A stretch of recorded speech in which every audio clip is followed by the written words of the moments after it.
Assalamualaikum, selamat pagi anak-anak. Semangat belajarnya, ya jaga kesehatan dan sholat 5 waktunya jangan ditinggalkan. Sekarang kita belajar tematik, ya tema 8, subtema 2, pembelajaran ketiga. Silahkan dipersiapkan buku tematiknya dan alat tulisnya. Lalu sebelum belajar, mari kita bersama-sama berdoa dari rumah masing-masing. Ya, berdoa dimulai. Selesai. Tujuan pembelajarannya yang pertama yaitu dengan kegiatan mengamati gambar kegiatan ekonomi, siswa dapat mengidentifikasi kegiatan ekonomi meliputi produsen, distributor, dan konsumen.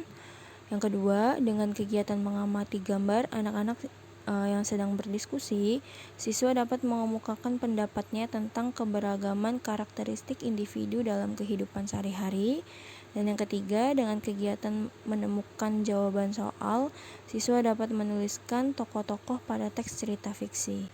Pembelajaran ketiga, muatan IPS. Menjelaskan jenis pekerjaan berdasarkan daerah tempat tinggal. Ya, setiap daerah memiliki kondisi wilayah yang berbeda dengan daerah lain. Ya, perbedaan kondisi wilayah inilah yang menyebabkan perbedaan jenis pekerjaan. Ya, pekerjaan yang berbeda ini saling berkaitan, ya, keragaman kondisi daerah dan beraneka jenis pekerjaan di dalamnya menyebabkan munculnya kegiatan ekonomi. Ya, kegiatan ekonomi adalah kegiatan manusia untuk mendapatkan penghasilan, barang atau jasa tertentu untuk memenuhi kebutuhan. Nah, kegiatan ekonomi terdiri atas 3 tahapan, yaitu produksi, distribusi, dan konsumsi. Ya, produksi merupakan kegiatan menghasilkan barang menggunakan bahan baku yang sudah tersedia. Distribusi merupakan kegiatan menyalurkan barang dari tempat produksi ke tempat tujuan. Konsumsi merupakan kegiatan menggunakan barang. Nah, selanjutnya, tahukah kalian proses kegiatan ekonomi yang terdapat pada pembuatan mebel? Nah, perhatikan skema kegiatan ekonomi pembuatan mebel berikut. Ya, yang pertama, tahap pertama yaitu dari perkebunan jati. Kemudian seorang penebang ke hutan untuk menebang kayu jati dan kayu dipotong sesuai dengan ukuran tertentu. Ya, ini adalah kegiatan produksi. Lalu setelah itu, ya, kayu dijual dan dikirim ke pengrajin kayu. Ya, nah pengiriman kayu jati ini adalah kegiatan distribusi.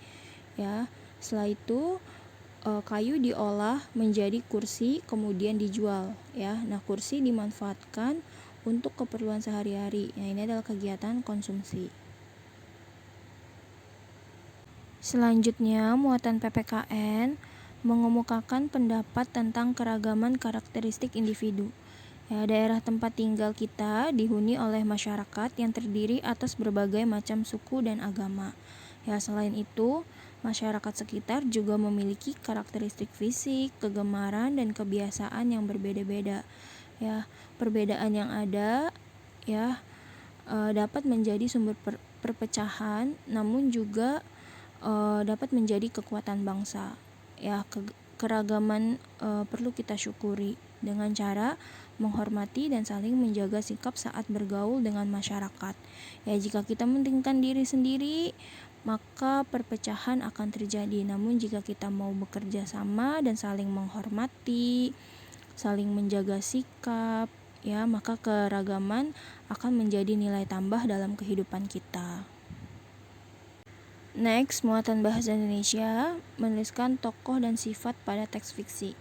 Masih ingatkah kalian dengan tokoh protagonis dan antagonis di dalam suatu cerita fiksi? Ya, tokoh protagonis, tokoh yang berwatak baik, ya, sementara tokoh antagonis, tokoh yang berwatak jahat.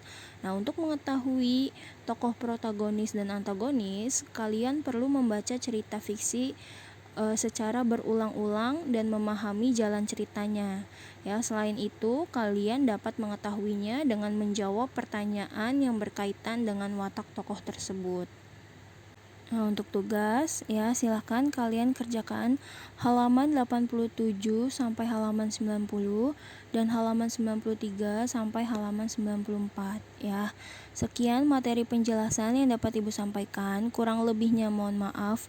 Wabillahi taufik wal hidayah. Wassalamualaikum warahmatullahi wabarakatuh.